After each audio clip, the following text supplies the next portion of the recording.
парламент алсыз болгондугун улам мүмкүн Ташиев феномени да пайда болду деймин да. Ал фактор да бар. Бирок бул жерде Ташиев феномени пайда болгону бул мындай да, президенттин айкөлдүгү. Президенттин айкөлдүгү, анан ишенгендиги, ошол себептен негизги ролду ошол маселе болду да. Анан Ташиев феномени, бул феномен.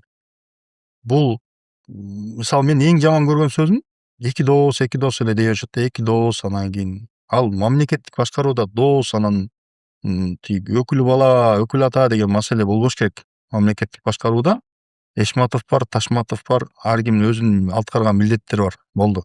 Анан Камчыбек Ташиев Садыр Жапаровду бийликке алып келген деген коомчулукта мындай бир беткей, объективдүү эмес пикирлер жүрөт да. Мен мисалы баштан бери билем, чындыгында андай болгон эмес.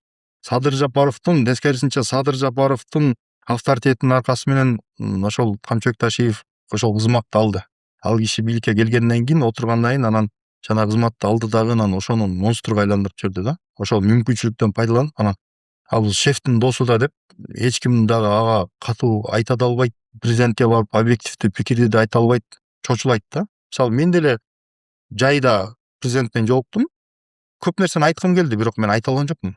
Анткени мен даже мисалы ошол президент менен сүйлөшүп аткан сөздү прослушка кылып угуп отурса деле таң калбайт элем да ошол кездечи. Эми анткени укук коргоо тиги ГКНбнын немеси укугу Ошончолук таасирдүү болуп кеттү эле.